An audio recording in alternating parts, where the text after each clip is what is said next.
व्यंग्य रचना का शीर्षक है दुराग्रह का जवाब सत्याग्रह से।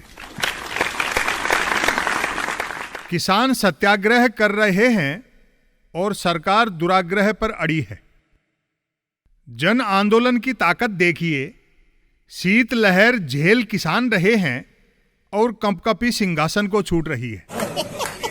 किसान आंदोलन के चलते सरकार की हालत बड़ी विचित्र है, मानो किसी ने उससे कड़ाके की सर्दी में रजाई का विलोम और पानी के पर्यायवाची पूछ लिए हों।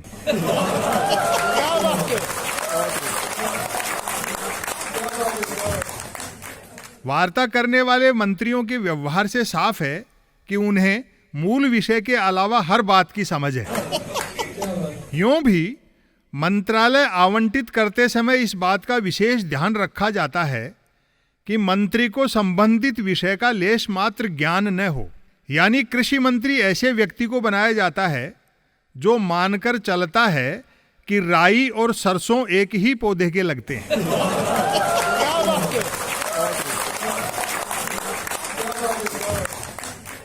यदि ऐसा टैलेंट लोकसभा में उपलब्ध न हो तो खोजबीन कर राज्यसभा के मार्फत लाया जाता है।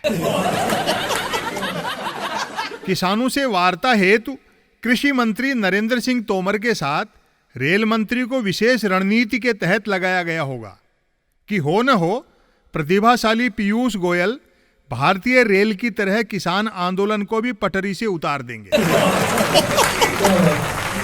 अब तक की कुल वार्ताओं का निष्कर्ष यह है कि एक वार्ता के लिए किसान इसलिए बुलाए जाते हैं ताकि उन्हें अगली वार्ता की तारीख दी जा सके। मंत्रीगण किसानों को कृषि कानूनों के फायदे समझाते हुए कहते होंगे, आंदोलन समाप्त कर दो, तीनों कृषि कानूनों से किसानों को बहुत फायदे होंगे। किसान पूछते होंगे, जी बताएं क्या फायदे होंगे? मंत्री बताते होंगे, यह तो हमें भी नहीं मालूम, लेकिन बहुत फायदे होंगे। वार्ता की बार बार तारीख बढ़ाने के पीछे संभवतया यह कारण हो सकता है कि पहले मंत्रीगण प्रधानमंत्री से कृषि कानूनों के फायदे पता करते होंगे, फिर प्रधानमंत्री उनसे फायदे पूछते होंगे जिन्होंने उनसे तीनों कृषि कानून बनवा लिए।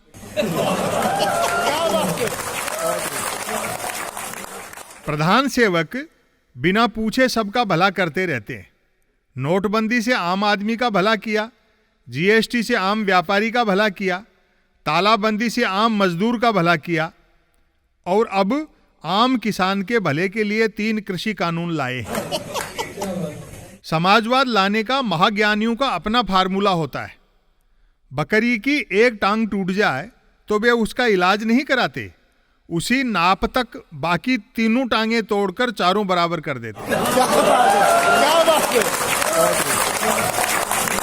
इधर किसान आंदोलन चल ही रहा है, उधर बंगाल में विधानसभा चुनाव होने हैं। प्रचार अभियान पर गए गृह मंत्री अमित शाह ने बंगाल में एक किसान के घर खाना खाया। जाहिर सी बात है, आंदोलन दलितों का चल रहा होता तो गृह मंत्री किसी दलित के यहां खाना खाते।